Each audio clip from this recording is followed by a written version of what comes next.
Lee Ellis flew the F-4 Phantom in Vietnam. In 1967, while flying his 53rd mission, Lee was shot down and captured.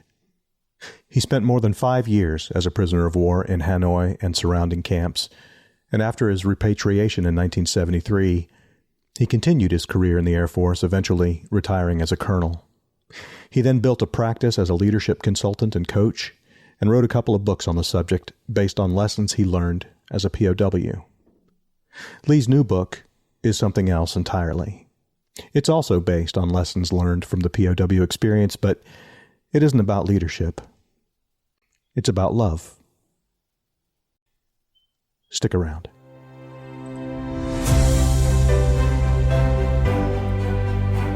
From the Vietnam Veterans Memorial Fund, founders of The Wall, this is Echoes of the Vietnam War.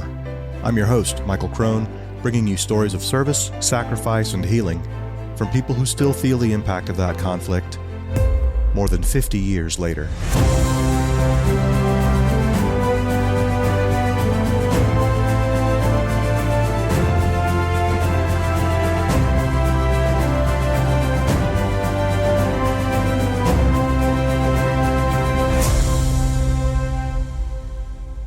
Episode 68, Heart. Right after this message. The Registry is an online community created by VVMF that connects veterans of the Vietnam War era with each other. By signing up for the Registry, you can upload and share stories and images, connect with others who served during the Vietnam era, and connect your service with people you knew whose names are now on the wall. Join the community and preserve your legacy or a family member's by signing up today at vvmf.org/registry.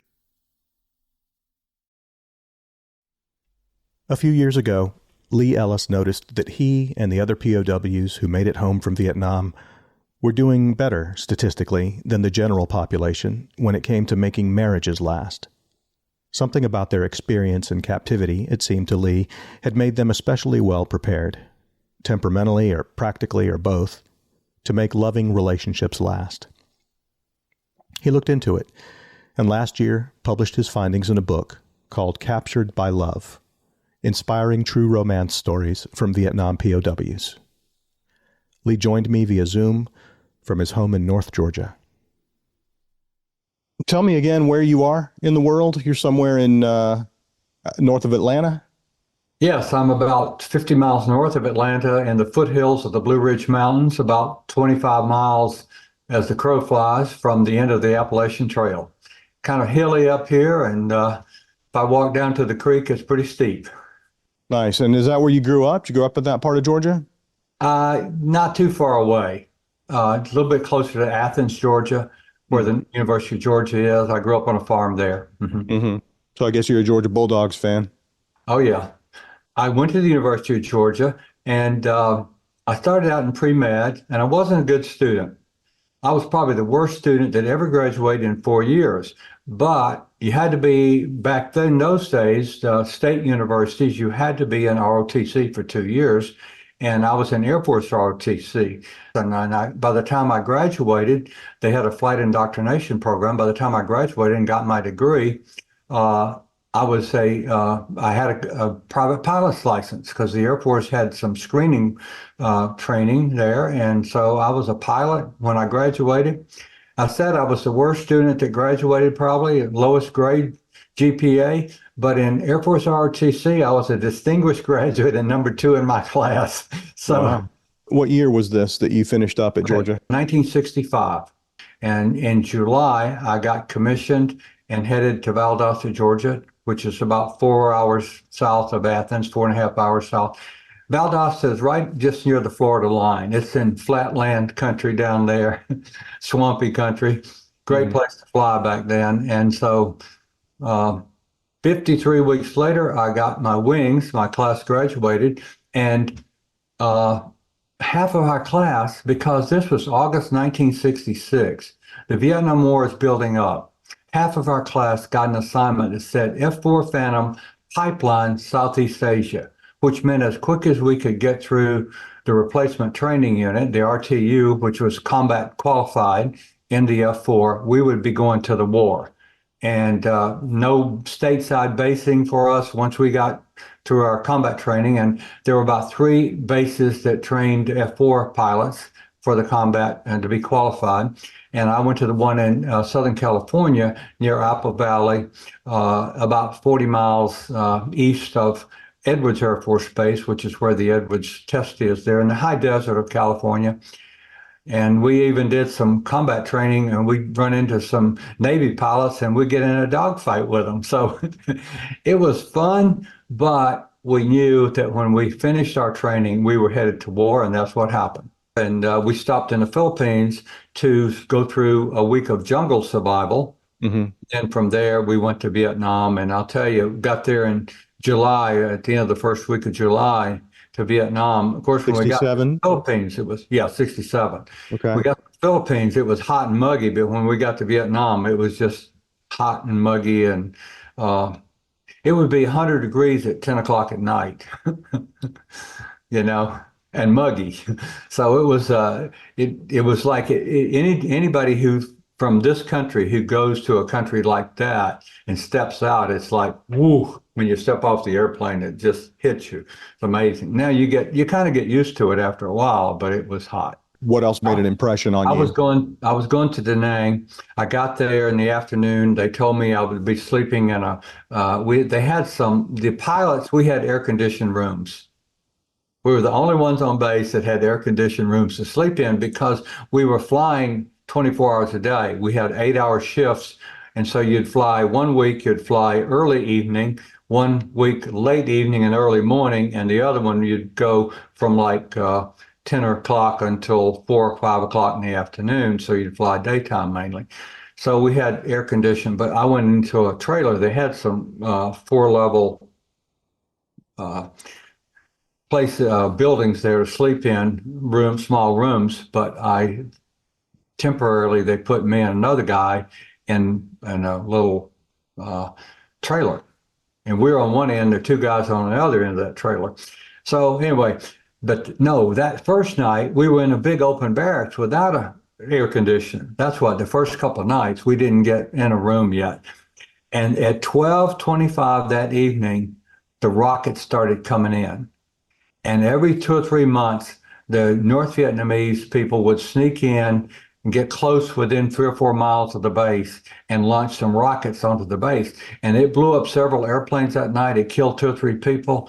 And when I heard that rocket go off, I'd just gone to bed about 12 o'clock because we'd been down to the bar and had a couple of drinks and learned what was happening there. When that rocket went off, my buddy and I was up top and he was in the bottom of that bunk bed. We climbed in and got under the beds there on the floor to protect ourselves. And I thought, man, if it's going to be like this every day, this is going to be hell, you know. But it was, they would rocket us about every 2 or 3 months. How soon did you start flying missions? A couple of days later. Couple of days later. Wow. We had to go through some ground training and learn how the operation was going, what the procedures were, and all that. And then flew our first flight, and we would fly with someone the Air Force has 2 seats in it, 2 pilots. The Air Force had 2 pilots in theirs, and the Navy and Marine Corps had a pilot in the front seat and a radar intercept officer in the back seat. And the Air Force decided it could train more pilots, which it thought it would need for the war if they put pilots in the back seat. So those of us who had just graduated from undergraduate pilot training, who had just got our wings and become pilots, we were in the back seat. So for about a year, we're going to be in the back seat for about a year, and then they would upgrade us to the front. I would fly a lot of the times on those missions. I would fly probably 40% of the flight. The front seater would be looking out, and sometimes they would even carry binoculars and look down at the ground, looking for targets in the ground, that sort of thing, and navigation and whatever. And I would fly a good bit, and I made landings and sometimes did takeoff. But so how long did you continue doing that, flying in the back seat as a co-pilot? Until I got shot down and captured. And how long was that? From July until November the 7th. August, September, October, November, 4 months, I had flown 53 missions over. I was on my 53rd one when I was shot down and captured. And I was halfway through. what do you remember about that mission? Do you remember where you were, what Oh, your I remember objective was? everything. You know, Yeah. when you're a POW, you remember everything that's Mm, ever happened. Yeah, I that day I was on we're two ship, and we had bombs and rockets. Wingman had some rockets, but we were going up north to fly with a over. Uh, we're patrolling the southern part of the Ho Chi Minh Trail as it came toward the DMZ, and then it turned west. It didn't cross the DMZ because they couldn't. It would go over into Laos and then go south again and mhm, come in from the side angle of South Vietnam, where we didn't have a DMZ. And we didn't, it was so long, hundreds of miles long, we didn't have enough people to block them from coming in. mhm, So we would go up into Route Package 1, which was the southern part of North Vietnam, and patrol the Ho Chi Minh Trail and other trails that might be there and look for trucks and bomb them. I'd bomb out bridges. If they built a bridge, we'd bomb it out. And a few weeks later, they might build it again. We'd bomb it out again. We'd also go after anti-aircraft artillery that was protecting those bridges. And they put in forwards there, or not forwards, but a boat that would carry the trucks across. Uh, Ferries. Ferries, yeah. They put in ferries there, and they would hide them in the daytime and bring them out at dark, and use the ferries to take the trucks going south across the ferry. And so we were always looking for those kind of things to bomb. Hmm. So that day, we were working with a forward air controller, Mistifac, with flying F-100s, and they would go up and patrol the roads down at 300 or 400 feet. They would go up and down the roads looking for trucks, and trucks would park in the trees sometimes too, and they would look for those, find them going into the trees, and bring us in to bomb. And so that day, the Mistifac said, "Hey guys, I want you to bomb the anti-aircraft artillery that's protecting the ferry boats here. They're protecting where they cross. They're not here right now, but they protect them, and want you to bomb them and blow them up." So we were attacking those, and uh, on our we came down, dropped the bombs, and about 2 to 3 seconds later, our airplane blew up, and it was tumbling end over end. It was just normally an airplane gets hit, it gets a 37, 57 millimeter hole in the wing or in the fuel tank, and your fuel starts to go out. It hits the engine kind of goes out, but you keep flying for 30 seconds to maybe time 30 minutes in order to fly back home and land and get back home. But this time, our airplane just blew up into several big pieces. Fortunately, the cockpit stayed intact, and we tumbled, and I was in negative G's all of a sudden at only about 5,000 feet. And I knew if I punched out with negative G's, my head would hit that canopy top and might really break my neck. And so I held off for a second, and all of a sudden it flipped and G's went positive, and I pulled that handle, ejected. It blew the canopy off. It blew me 50 feet in the air automatically, blew me 50 feet in the air. And then automatically the seat separator pushed me out of the seat. And when the seat separator pushes you out of the seat, it pulls the ripcord on your parachute so that it automatically opens your parachute. So I pulled the handle, and 2.6 seconds later, I'm looking up, checking my parachute over enemy territory, and all this shooting on the ground, shooting at our wingman, shooting at the Mistifac, maybe shooting at us. I can see the bullets going by, the tracers going by, and I can hear all this stuff. But I was well trained, and all I'm thinking about is how can I slip my parachute to that river right over there, because we're only a mile and a half from the ocean. And if I slip my parachute to that river, I can land in the river and maybe get out there, and the Navy will pick me up. But those parachutes back then didn't slip much. So I did my parachute landing fall. I hit all 5 points and did a perfect landing fall. And then I jumped in an old crater, bomb crater there, and disconnected my parachute, pulled out my radio, emergency radio, and I said, this is Buckshot 2 Bravo. I'm on the ground. I'm 200 meters north of the river. Start shooting at 300, strafe them. I'm headed south.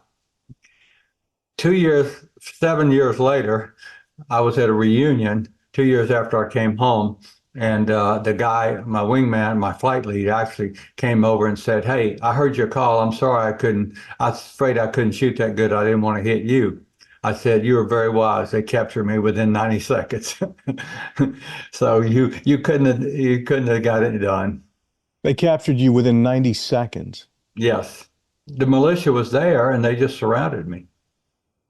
These militia guys were trained. They farmed and they were militia, and their primary job was to shoot at us or capture any pilots that came down. And they surrounded me. At first, it was only three. I pulled up my 38 Smith and Wesson. I had 2 rounds of tracer and 3 rounds of ball, and I thought they trained us in survival training. These guys are the least trained about handling captures. So I thought maybe I can scare them off. I pulled out and fired around a tracer over a couple of them's head, and I yelled, "Get out!" I didn't try to shoot them. I just fired around a tracer over their head. They didn't flinch. They raised their AK-47, and one of them pulled out a little card out of his pocket. It was a little folded card, and he looked down at it and he yelled. It had on one side, it had a drawing that showed a pilot with his helmet on with his hands up, and on the other side, it had phonetic, and he says, "Hands up, hands up, surrender, no die, surrender, no die." And I thought, that's probably good advice. I better do that. Because by this time, there's about 6 of them with AK-47s there. So I put my hands up and they come in and captured me and took away all my stuff, my flight suit, my G suit, my G suit, my flight suit, my boots, everything, stripped me down to my jockey shorts and searched me, and then they gave me my flight suit back. And I was very calm and You're not injured at all. no. Well, I had a cut on my lip. I had a cut on the back of my head. I had 18 G's going up the ejection seat. My head, the next 2 days, I couldn't raise my head much more than about that. But at that time, I felt no injury whatsoever. Okay. Okay. And but until that point, until I surrendered and they captured me, I was perfectly thinking about avoiding them and not being captured. Once they captured me, it was like, whoosh. Now it's like, I don't know what's going to happen,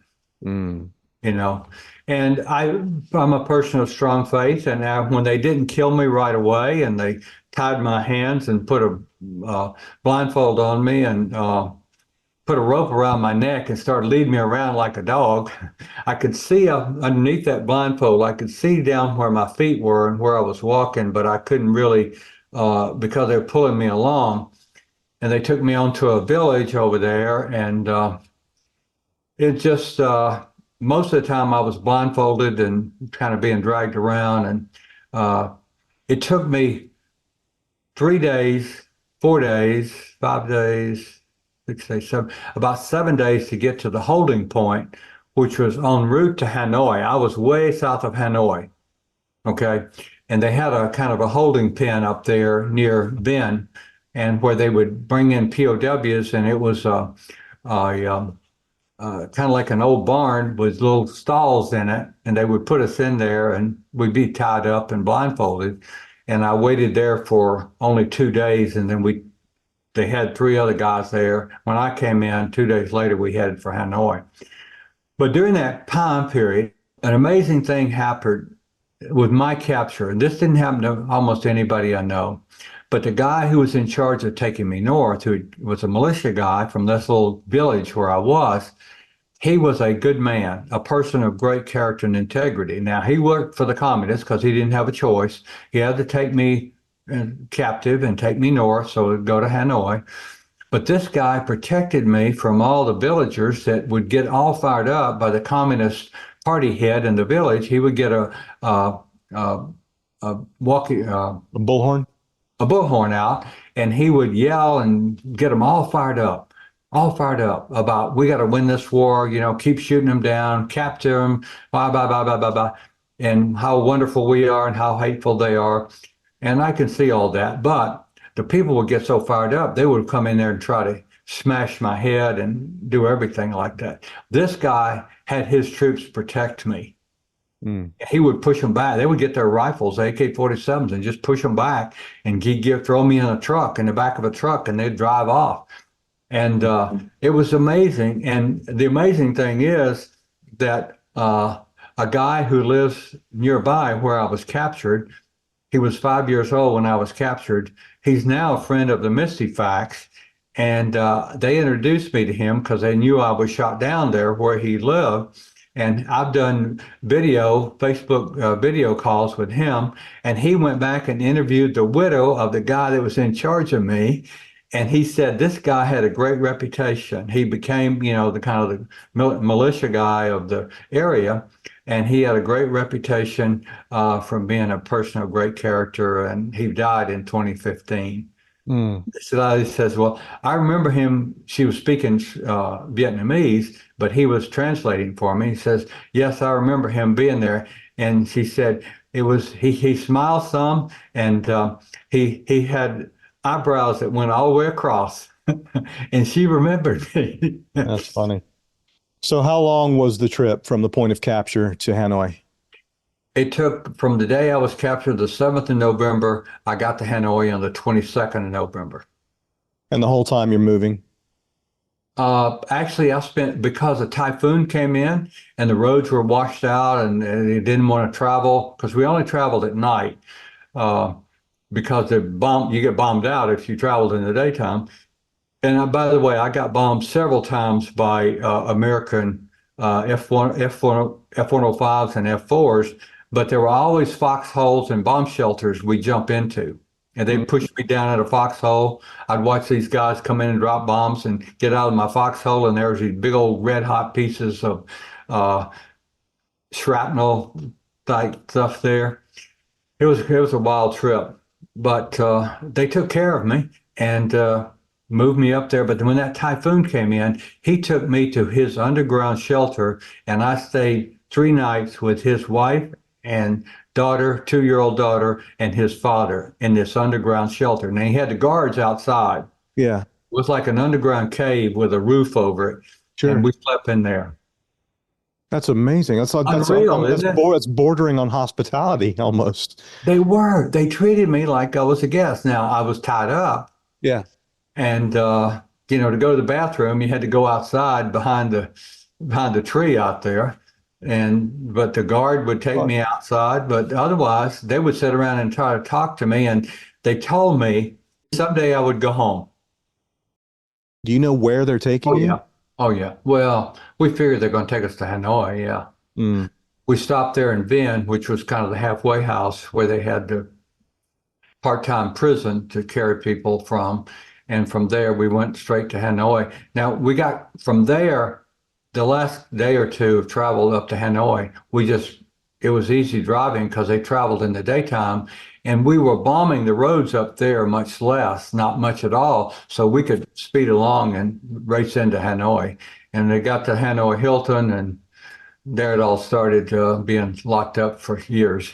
I was put in a wash house, which is a small, probably 7 feet by 7 feet brick wash house. They had about 6 back to back, 3 back to back with 3 more in the center courtyard of the part of the Hanoi Hilton, which we call Little Vegas at that time. That was a part where the Americans were kept.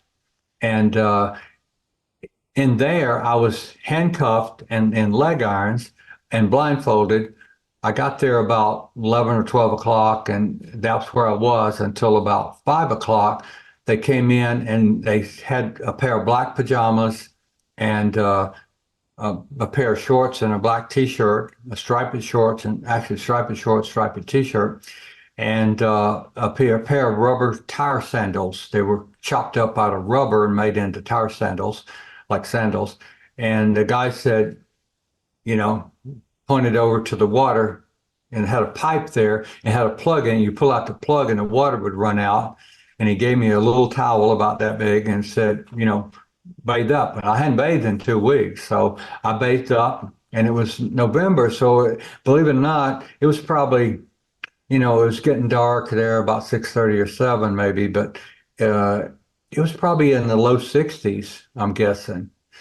And it felt pretty chilly, when you're pouring cold water on you in the low 60s. So I was a little bit cold, but I was glad to get the shower and put on my pajamas. And then they came back in and put me in handcuffs and they didn't put me in blindfold anymore, took me to a interrogation cell room, not a cell, but a room, small room. And in that cell, a room, there were three guys already sitting on little stools, and they were in handcuffs. And behind that table, there was a table. There was one guy sitting like this in a very nice dress uniform, and two guys without a jacket, dress jacket on beside them, but just in a shirt and pants. And they were the English speaking guys who were the kind of the people who were the door openers and take you out and in and out, the shuttle people who would take you out to get your food twice a day. They were sitting on either side. And this guy, after I sat down, he looked around at the four of us. There's three plus me. One of them is the guy I was flying with when I was shot down. Oh, he's there. Yeah. Now we rode the truck from Vinh up to Hanoi, so I'd seen him. Okay. Bouncing along for 3 days. But we're sitting there, and this English speaker, he put his hands like this. He leaned over. He said, "And now the fat is in the fire." I almost broke out laughing. If I hadn't been knowing I was in the Hanoi POW camp, I would have laughed in his face because it was so funny. Yeah.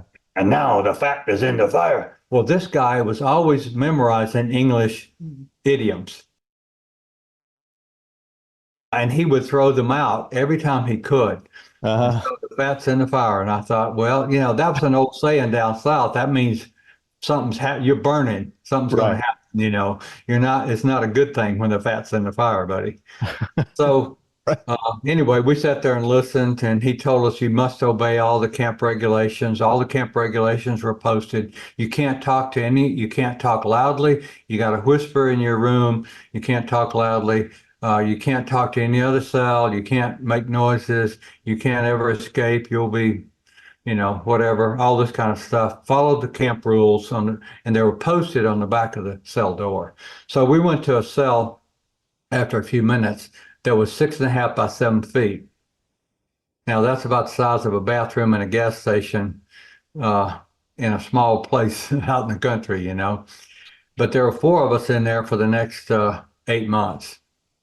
24 hours a day, except when you're being interrogated or when we go to the wash house most days of the week, 5 days a week, and have about 10 minutes to wash off and wash our clothes off and that sort of thing. And we got fed twice a day, about 9 in the morning, about 4 in the afternoon. We were fed 6 months of thin, watery pumpkin soup with a piece of pig fat in it. 3 months of chopped up cabbage soup and 3 months of what we call sewer green soup. Sewer greens were like chopped up lily pads, and they'd always have some pig fat in them, or maybe some monkey or something ground up a little bit in there. You didn't know what was in there, but there was almost no protein. But each meal, we would get a small baguette of bread. Now, that bread was about 10% protein. That's where we got our protein. We all lost weight, but we survived. And then occasionally they would give you a side dish. Generally, they give you a little side dish of stewed pumpkins, stewed cabbage, or stewed sewer greens. And it might occasionally have one little scoop of pork or sausage or something like that on it. A piece of meat about that size, but not most of the time. We didn't get that, but occasionally. But the amazing thing was that after settling, our bodies kind of settled into that, we did pretty well. And so it went for, what, 5 years? Yep. We'll take a short break and then come back with the rest of my conversation with Lee Ellis. Stick around. Hi, I'm Anne Margaret. I went to Vietnam to entertain the troops in 1966 and 1968. My guys, my gentlemen, if you lived through the Vietnam War era, you know the impact that the war had. But today, we are in danger of history being lost. Current generations know very little about the war or the people who served. As more of our Vietnam vets pass away each day, their stories are being lost to history. Together, we can change that.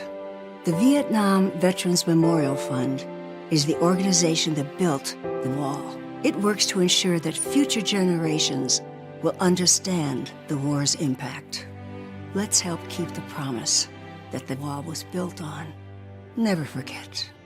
Visit vvmf.org to find out how you can get involved. Our little podcast has crossed a significant threshold in its journey of growth. It has now been listened to more than 250,000 times. To celebrate and commemorate this milestone, we created a special limited edition collectible coin.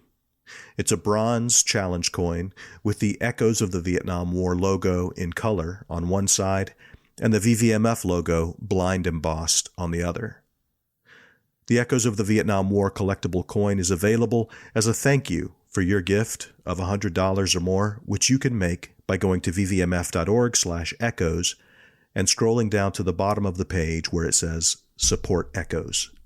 Remember, this is a limited edition coin. We really didn't make very many of them, so get yours today before they're all gone. And thanks for helping us get from 0 to 250,000 and beyond. And now, back to my conversation with Lee Ellis. Now, after 1969, because of what the wives back home did, and we haven't talked about that, but after 68, now, first POWs got there, Alvarez, August 64, and then the first ones came in, the second ones came in early January, February, March 65, and a good many in the fall of summer and fall of 65, and then 66, a good many more.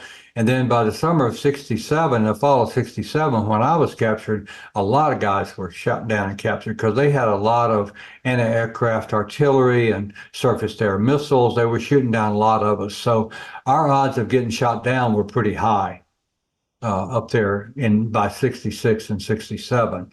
So how many guys do you think are in there when you get there? By the time I got there were over probably 240. So we had the bombing stopped in the summer of 68. I got there in November 67. The bombing stopped up there in the late summer of 68. And so we didn't have any more for 3.5 years POWs in our system up there. Mm-hmm. And so we had about 360 guys that were POWs for 5 to 8 years. Then we didn't have any again for 3.5 years, and there are about 140 or 50 that were there from 12 to 14 months to 2 months, 3 months. Mm-hmm.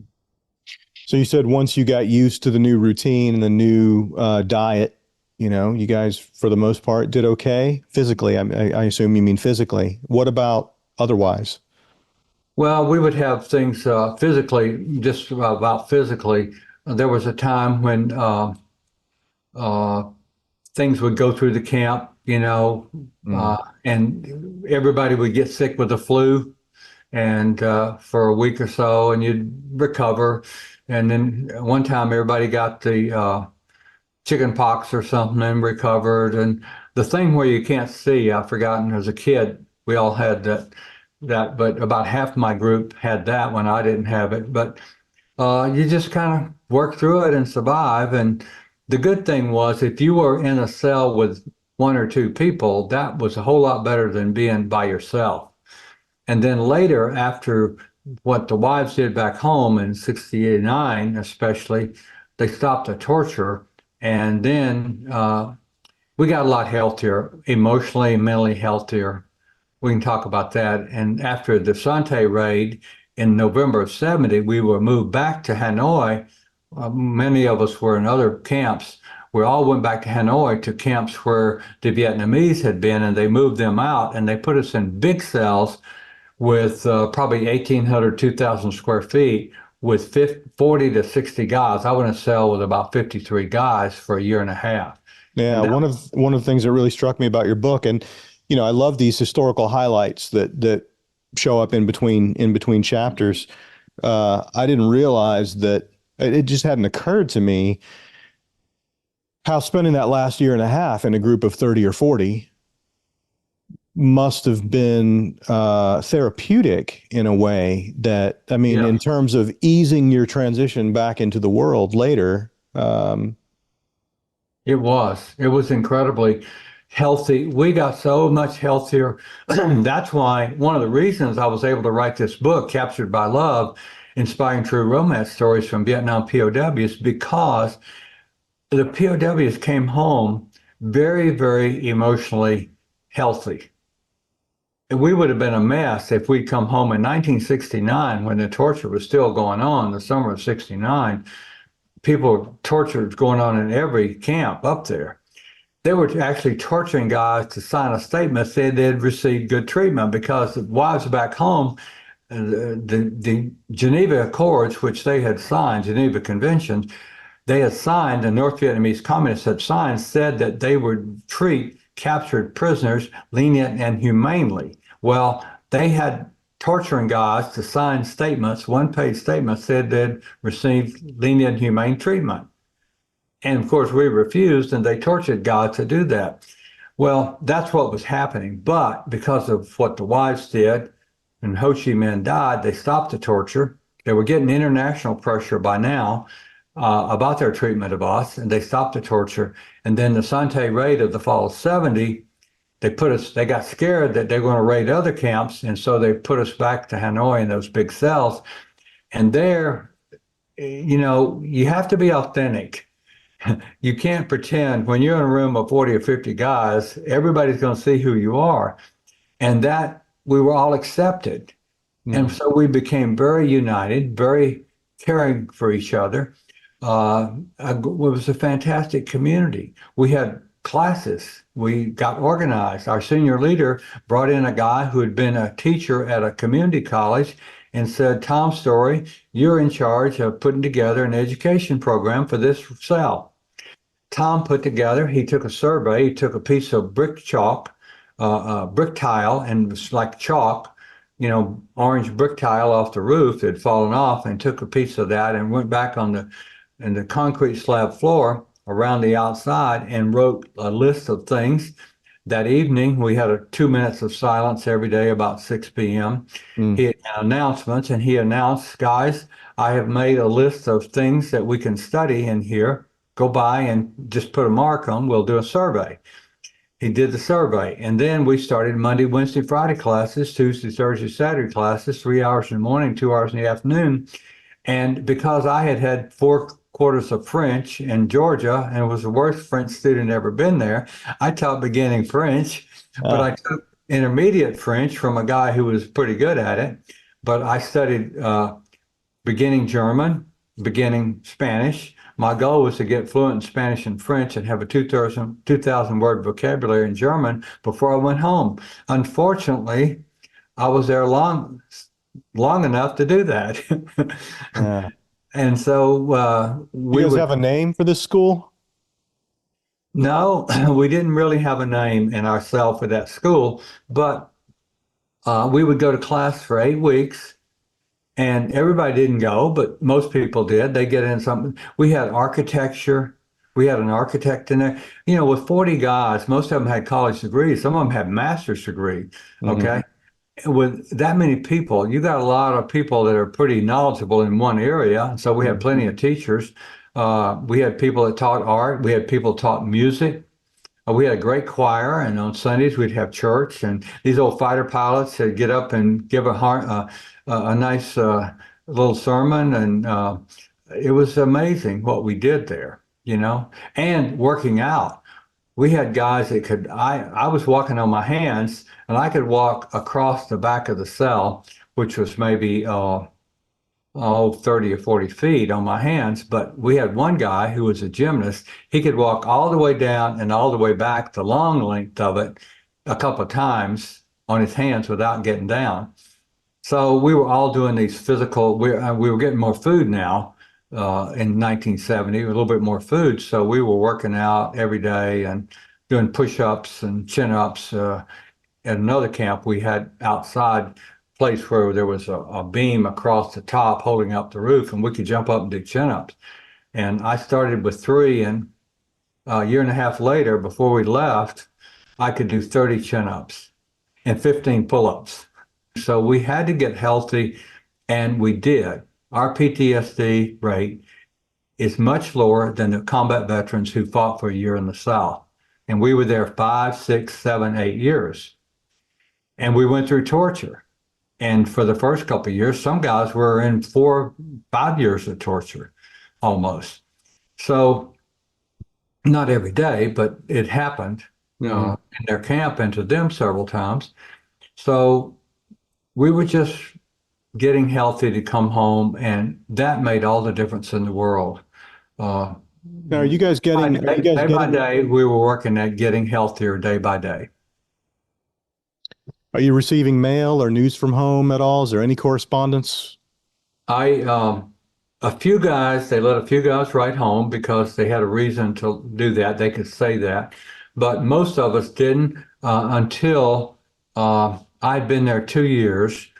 December of 1969, I got to write a 6-line letter home, and my parents got it a few months later. They would save it back and then mail it. And I got my first 6-line letter, or little note letter, in the summer of 1970. I'd been there 2.5 years. So I would get two or three letters a year, and I would get to write 3 or 4 letters a year. So that's what it was like. So the only really thing we learned from each other was that we're doing okay. Otherwise, there wasn't any real message in there. But now you're single. Some of the guys you're imprisoned with are not single. Most of them were married. Yeah. They're not getting any news from home at all. They don't have any idea what, whether not much. So they don't know what's waiting for them when they get out of it. Well, in a couple of them, I'd say of the married guys, probably 40 to 45, 50% of them were divorced when they came home. Their wives said, "I'm out of here." And some of them went to Mexico.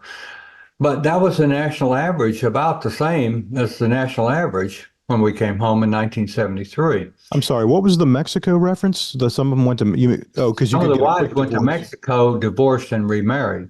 Gotcha. Got a Mexican divorce. They could legally say they were divorced. Wow. Yeah. So, but think about it. Some of these guys were gone 6, 7 years, and maybe their marriages weren't that great when they left. And some of the wives just got tired of being alone. They were raising kids. Well, some of them might not have known even whether the man was alive or not. Some of them did not know for 3, 4, 5 years that their husband was still alive. And some didn't know for sure even until they came home. They kind of knew they were, because the peacemakers that went over there, the peace folks that went over, some of the Hollywood stars and famous people that went over, they were told about some of the people that were alive, and the husband, they actually saw some of the people, and the guy said, "Tell my wife I'm alive." And they actually did that when they came back home. So that's when some of the wives, but they weren't sure that was true. Mm-hmm. And so they waited till they got a letter. And we have stories like that. We have Wes Shireman, his wife, Faye, did not know for sure from our government until 4.5 years after he was shot down. So what did they tell her? That he was missing? Did they tell her he was missing and presumed dead? Did they tell her? Missing in action. That's it. That's all we know. They were missing in action unless they knew they were a POW or they knew they were killed in action. Mm-hmm. Otherwise, they were missing in action. And so I was MIA, even though I'd made a radio call, and the government told my parents that I was alive on the ground. I'd made a radio call. They told her exactly what I'd said, and that they had no more information about me, but I was probably alive. But by I don't know exactly when they found out for sure that I was alive, but they did when 2.5 years later when they got that letter. Mm-hmm. But I think they probably knew it from the government before then. So by the time you're released and you return home, a lot of the stuff that you would have to go through mentally and emotionally in terms of transitioning, you've already done. Yeah, exactly. We're just like, okay, let's look around and discover what's happening here. Well, one of the things I really like about the book is just the variety, the different kinds of stories, right? Guys who were married when they were captured, who came home and, the marriage worked. Guys who were married when they were captured, they came home and that marriage didn't work, but the next one did. Guys like you who were single when they were captured and you guys, I think the point of the book is that you came home kind of ready for healthy relationships. Like mentally and emotionally, you guys were stable enough and healed enough and had enough perspective that you could make a relationship work, even if it wasn't the one that you were in when you left. Yeah. But what surprises me is how many different flavors of that you managed to capture. Yeah, and it just kind of worked out that way. But at our reunions, I'd written several books. I'd written 2 leadership books based on leadership lessons from the Hanoi Hilton, because I've had a leadership consulting company for 27 years, and so each one of those chapters here's a story from the Hilton about the leadership lesson, how it applied from the POW camp, and then transition. Here's how it's being applied in today's workplace, and then some coaching at the back of the chapter. But I kept hearing all these stories at our reunions about the couples, and I'd heard about the wives and hadn't met some of them until we had our reunions. And I got to know them, and I saw how outstanding their marriages were and how their families were so healthy and all. And I said, Hollywood couldn't write a script this crazy. Nobody would believe Hollywood writing a script this crazy. Somebody needs to write a book about this. And finally I said, I guess I better do it. So a friend of mine who was a speaker and author also said, you need to bring in a guy who's a romance writer, Greg Godak. He's written a book, 1001 Ways to Be Romantic. It's a bestseller. And you need to bring him in to help you with this book. And I said, that's a great idea. So I did. Yeah, that's a little different than a romance writer. He bills himself on your cover as a love expert. So he's more of a therapist, really, right? Yeah, he is. He is. Yeah. Really is. And so we were able to interview these people, and then he would kind of help me put that together. He would take it over and kind of draft it, and I would get the historical part right in it, and he would work on getting the romance right and work with these couples to get the love lessons. And so each story has love lessons. At the end of each chapter, there's 2 or 3 love lessons, and then I summarize them all at the back. And I worked on the historical highlights. There's a 1-page or 2-page historical highlight between each chapter, and half of those are from what was happening in the POW camp, and half of them are what was happening back home with the wives and widows, who some of them were widows. They didn't know they were going to be a widow. Right. 2 stories of ladies who were widows who came home when their husbands didn't come home. They actually met a fighter pilot. One was divorced. His wife said, I'm out of here. She married a widow. And another one was a guy who came home and his wife had passed away while he was a POW. She had a terminal illness, and they were best friends. Her husband and him were best friends, and his wife and her, this widow, were best friends. And he went to see her, and a couple of months later, he proposed, and a few months later, they got married, and they were married until both of them passed away in their 80s, but they were married for over 40 years. So, it was amazing how incredibly strong those people who were divorced when they came home by their wives met somebody within a few months that was a perfect companion and had the same values. And they've been married for 48, 49, or 50 years. The single guys, I dated a lot of girls for a year when I came home until I met the one, and that's the title of my story. Chapter 20.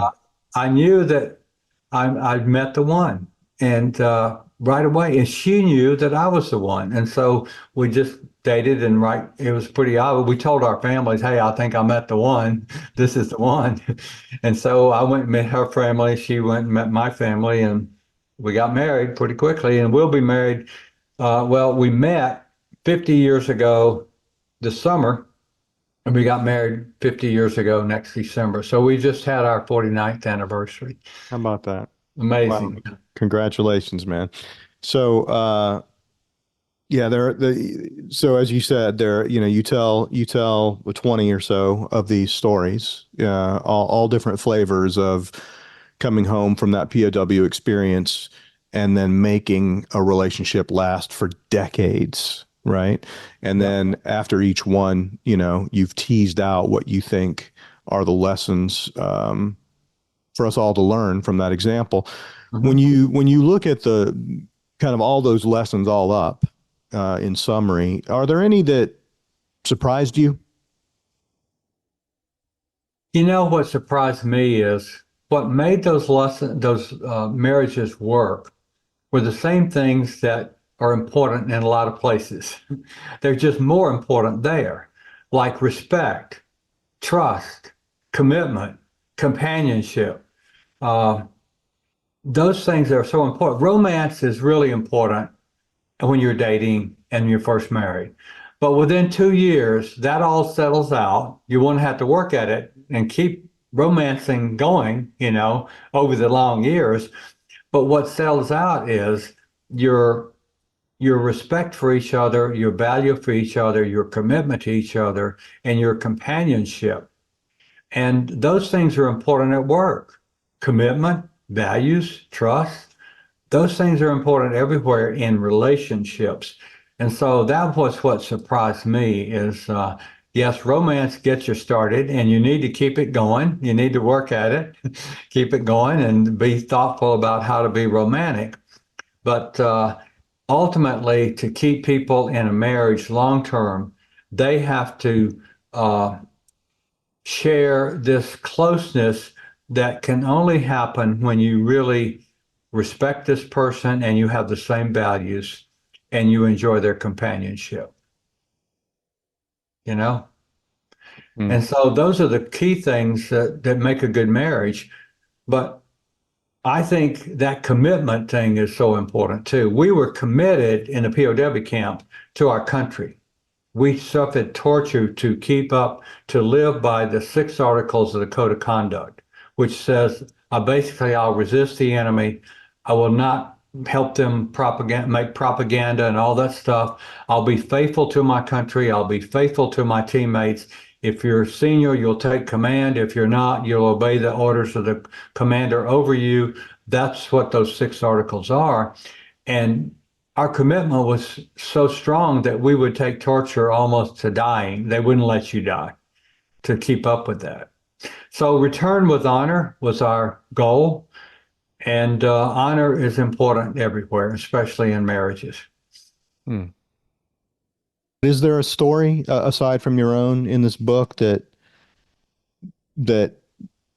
sort of comes to the top of your mind more often than the others? They're all so unique, but let me share a couple of them that are very different right quick. Okay.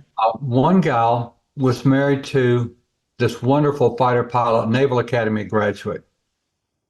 And on his second tour in Vietnam, he went down and didn't come home. She raised 2 kids, strong faith, strong person. She got involved in the National League of POW/MI families. She went to Paris to help confront the communists from North Vietnam at the Paris peace talks. She was so strong in all that. and her husband did not come home. He was declared KI, killed in action. When we came home, he didn't come home, and she was so discouraged. And so she was there living in the town near the Navy base. And so one Sunday, she gets a call from a guy who sounded kind of simple and quiet. And he said, and she almost didn't answer the phone, but she answered the phone and she said, are you Dora Bell? And she said, yeah, are you Dora, the first name? What? She said, yes. He says, well, I'm Jim Bell. I was a friend of your husband. We were both RA-5 vigilante pilots, and I was a POW 7.5 years. I went down after he did, but I was your friend, and I knew him pretty well, and we've met before, and we're having a party a little with my old friends over here at the Officers Club. We're having lunch. Would you come join us? And she said, yeah. And they started dating and just spending time together. But when he came home, his wife had divorced him, and he was so sad. And when we came home, her husband didn't come home, and they started connecting because they were both so sad about their loss in their loved one. And a few months later, they were married, and they were married for over 40 years. And it was just an incredible story. They were both of her husbands were Naval Academy graduates, by the way, and they'd known each other. Another story was a guy who's a single guy, and he thought about strong Christian guy. He thought about the gal he was going to meet and marry. He was going to come home and date for a year and not marry anybody for a year. Because he needed some dating time because he was 24, 25 when he got captured. He came home and there was a widow in Montgomery, Alabama, who was Jewish and married to a fine Jewish doctor, died. She had 2 kids. Her husband was a POW, MIA, and then POW. And so she wore a bracelet. She helped sell bracelets and everything. So when her friend's husband came home to Montgomery, she went over and was up on the tower on a high place watching these single guys and married guys come off the airplane when they first got home. And she saw her friend run out and hug her husband. And then this single guy got off and said, I'm so thankful to all you all. I'm so glad to be home. Appreciate what you've done. And now I'm ready to meet some nice girls. She heard him say that. Well, the next week, her friend said, hey, this guy who's single here, you ought to meet. He's a friend of my husband's. You ought to meet him. And so she arranged a date with him. Well, 3 weeks later, we all went to the White House. President Nixon invited all the POWs to bring one guest and come to the White House for the largest banquet ever held at the White House. We went up there on May the 24th, 1973. He proposed to her in the Blue Room at 2:00 in the morning. They have one of the greatest marriages I've ever seen. Still going. Still going. He's 83, 84, and she's 81 or 2. And they've just had a wonderful family, close friends. He became a doctor. He went to medical school, became a flight surgeon for the Air Force after we came home. Brilliant guy. He became requalified in pilots, was a top gun in the A-10 airplane in his squadron. Also, at the same time, he was a flight surgeon. Yeah. Amazing guy. He was a head flight surgeon for Combat Air Command when he retired. So just amazing stories that here's this, and they've had a wonderful family. He was Christian, she was Jewish, and they've just had their faith overlaps and they've just made it work in a wonderful way. So neither of them converted? No, but when I go to their house, we always have a blessing before we eat. So Yeah. oh, it's just, they just have, God is love. And love conquers all. Mm. So we're going to publish this episode next week on Valentine's Day. Oh, wonderful. Yeah. Is there anything, no pressure, but if there's anything you'd like to say on just in terms of connecting this book with Valentine's Day, and just bearing in mind that, most of our listeners are either Vietnam veterans or people who love Vietnam veterans. Valentine's Day, you see the symbol of the heart. And the heart is about the heart of individual. The heart is where we feel loved, okay? And when you love somebody, when you really love them, you can be independent and interdependent. You don't try to change them. You accept them for who they are. And you want to do things for them to help them feel valued and important. Giving love. I coach leaders to give love. I don't talk about love. I talk about connection. Help them feel valued by affirming them, acknowledge their existence, appreciate them. Those kind of things, when you do that for another person, they're going to feel valuable, important. They're going to feel loved. So just smiling and complimenting somebody can be very, very helpful. This Valentine's Day, I want you to think about how you can make that other person feel special. Not just a box of candy that's shaped like a heart, but how can you connect with their heart to make them feel special? Quit judging them. Quit complaining on them about this or that and the other. Just let them be different. Hold them accountable for their values and doing the right thing. But otherwise, just let them know you appreciate them and look for ways that you can make them feel valuable and important. And their heart will be connected with every time you do that, 365 days a year. Happy Valentine's.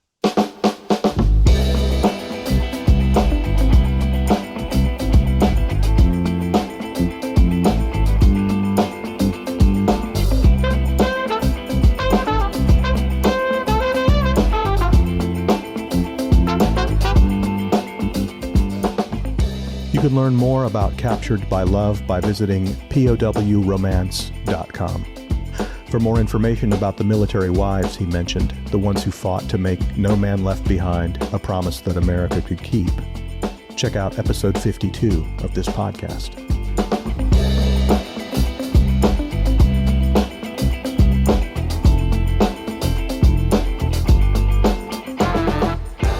If you like the work we're doing here, there are a couple of easy things you can do to help us out.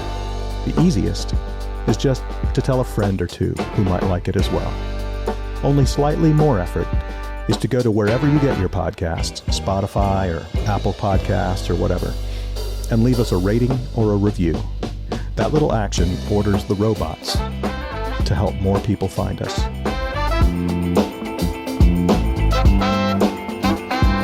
We'll be back in 2 weeks with more stories of service, sacrifice, and healing.